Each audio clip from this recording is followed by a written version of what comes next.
Football is an unfair playing field for smaller clubs, but there is hope. Jason Stockwood. The free market is a dangerous lie. All systems are bounded by the choices we make on both a societal and individual basis. Seeing Fulham and Bournemouth promoted to the Premier League confirmed this idea and embeds the narrative that money is the competitive advantage in football. That they are beneficiaries of parachute payments in a league where most clubs rely on the support of wealthy benefactors to underwrite their losses further confirms that change is necessary if the game has any chance to retain any semblance of moral authority. There is, of course, no suggestion that Fulham or Bournemouth are corrupt or immoral. It's the dangerous narrative of the free market that needs changing, and the people to change it are not those currently in power, as it is a narrative that serves the elites in both society and sport. The current mythology presupposes that we live in a meritocracy, and those at the top in terms of sporting success, wealth or business are there because of hard work and ability alone. Whilst these are undoubtedly necessary conditions of success, they are not sufficient.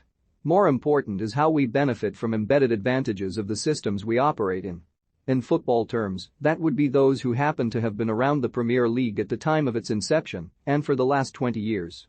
On an individual basis, that is those who benefit from the accidents of birth across gender, ethnicity or wealth. In his book A Theory of Justice, the philosopher John Rawls asks, what principles would we choose to govern our society if we had to choose from behind a veil of ignorance?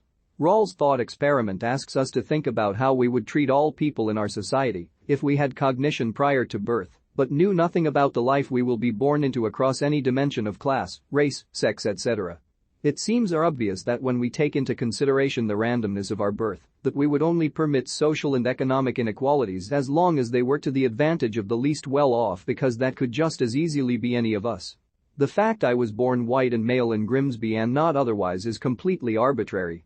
I have been thinking about Rawls in relation to the health of our society or our football leagues. For the system to be fair, it has to be judged on how we treat everyone in the system, rather than the winner-takes-all mentality we are seeing in both broader society and our sport. Rawls also had something to say on intuition as a guide to moral choices, and surely no one can think that it is fair that Fulham can pay their top striker Alexander Mitrovic a reported £3 million per year, while Peterborough have to sell their top striker, Siriki Dembele, to survive. In all of this, there is hope. The government has declared it is supportive of the recommendations from the fan-led review, authored by Tracy Crouch MP.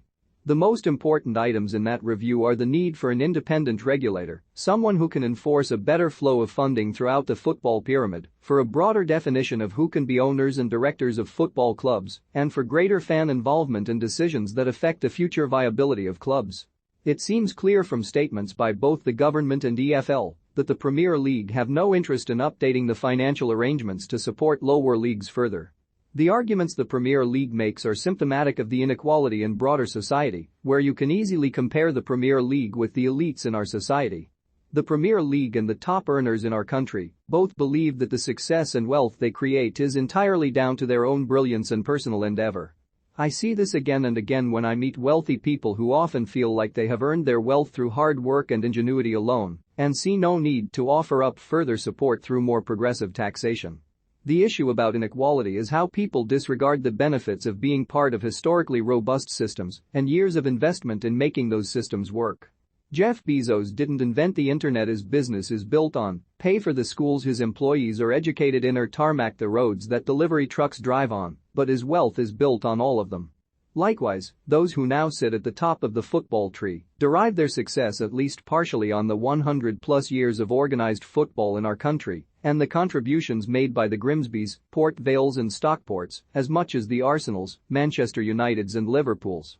When the arguments are being made, most disregard the fact that football clubs sit in such lofty positions today because of all that has gone before them, or that people are often successful at least in part due to the advantages of their birth and the systems they are born into.